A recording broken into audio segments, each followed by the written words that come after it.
Hello all, നമുക്കിന്ന് scope of psychology നോക്കാം. നമുക്ക് ഏതൊക്കെ ഫീൽഡുകളാണുള്ളത്, നമുക്ക് ഏതൊക്കെ ഫീൽഡിലേക്ക് പോകാം എന്നുള്ളതൊക്കെ നോക്കാം. Clinical and counselling psychology mental, behavioural, emotional ഡിസോർഡേഴ്സിനെ ട്രീറ്റ് ചെയ്യുക, ഡയഗ്നോസ് ചെയ്യുക എന്നുള്ളതാണ്. Mental health issues like anxiety, depression, phobia ഇതിനൊക്കെ നമുക്ക് സൈക്കോ തെറാപ്പി കണ്ടക്ട് ചെയ്യാം.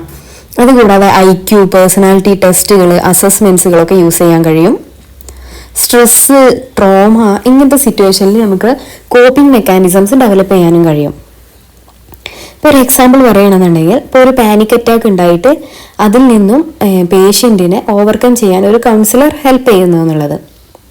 ഹോസ്പിറ്റൽസ്, മെൻ്റൽ ഹെൽത്ത് ക്ലിനിക്ക് ഇവിടെയൊക്കെയാണ് ക്ലിനിക്കൽ സൈക്കോളജിസ്റ്റിൻ്റെ വർക്ക് ചെയ്യുന്നത്. ഒരു ക്ലിനിക്കൽ സൈക്കോളജിസ്റ്റ് ആവാൻ നമ്മൾ MSc കഴിഞ്ഞതിന് ശേഷം MPhil in clinical psychology 2 years ഉണ്ട്, അത് പഠിക്കുക. അല്ലെങ്കിൽ PhD ഇൻ ക്ലിനിക്കൽ സൈക്കോളജി പഠിച്ചാൽ നമുക്കൊരു ക്ലിനിക്കൽ സൈക്കോളജിസ്റ്റ് ആവാൻ കഴിയും. എഡ്യൂക്കേഷണൽ ആൻഡ് സ്കൂൾ സൈക്കോളജി എങ്ങനെയാണ് പീപ്പിൾ ലേൺ ചെയ്യുന്നത്, അല്ലെങ്കിൽ അവരുടെ എഡ്യൂക്കേഷണൽ പ്രോസസ്സ് എങ്ങനെ അവർ ഇംപ്രൂവ് ചെയ്യുന്നു എന്നുള്ളത് അണ്ടർസ്റ്റാൻഡ് ചെയ്യുന്നതാണ് എഡ്യൂക്കേഷണൽ സൈക്കോളജി.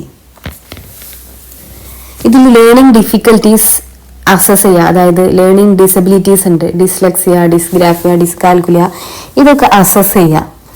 അതുപോലെ ടീച്ചിങ് സ്ട്രാറ്റജീസ് ഒക്കെ, ഇപ്പോൾ ഒരു ഡിഫറെൻറ്റ് എന്താ പറയുക സ്റ്റുഡൻസ് ആയിരിക്കും, അപ്പോൾ അവർക്കൊക്കെ ആപ്റ്റ് ആയിട്ടുള്ള ടീച്ചിങ് സ്ട്രാറ്റജീസ് ഡെവലപ്പ് ചെയ്യാം. അതുപോലെ അക്കാഡമിക് ആയിട്ട് സോഷ്യൽ, ഇമോഷണൽ പ്രോബ്ലം, സ്റ്റുഡൻസിനുള്ള ഈ ഒരു പ്രോബ്ലംസിനൊക്കെ കൗൺസിലിംഗ് പ്രൊവൈഡ് ചെയ്യാം. ഇൻഡസ്ട്രിയൽ ഓർഗനൈസേഷണൽ സൈക്കോളജി വർക്ക് പ്ലേസിലുള്ള ഹ്യൂമൻ ബിഹേവിയറിനെ സ്റ്റഡി നടത്തുന്നതാണ്. Employee productivity, job satisfaction improve ചെയ്യുക, അതുപോലെ ഇഫക്റ്റീവ് ആയിട്ടുള്ള ലീഡർഷിപ്പും കമ്മ്യൂണിക്കേഷൻ സിസ്റ്റംസ് ഒക്കെ ഡെവലപ്പ് ചെയ്യുക. റിക്രൂട്ട്മെന്റ്, ട്രെയിനിങ് മെത്തേഡ്സ് ഡിസൈൻ ചെയ്യുന്നത്. Example, reducing work place stress and boosting employee morale. Developmental psychology ഇത് ഫോക്കസ് ചെയ്യുന്നത് നമ്മൾ ഈ ഒരു ലൈഫ് സ്പാനിലുള്ള ആ ഒരു ചേഞ്ചസ്, അല്ലെങ്കിൽ ഇൻഫാൻസി ടു ഓൾഡ് ഏജ് വരെയുള്ള ആ ഒരു ഡെവലപ്മെന്റ് സ്റ്റേജിനെയാണ് ഇത് ഫോക്കസ് ചെയ്യുന്നത്. Physical, emotional, cognitive, social development study ചെയ്യുന്നുണ്ട്. അതുപോലെ research parenting style and child development. Support elderly in coping with ageing challenges എന്നുള്ളതാണ്.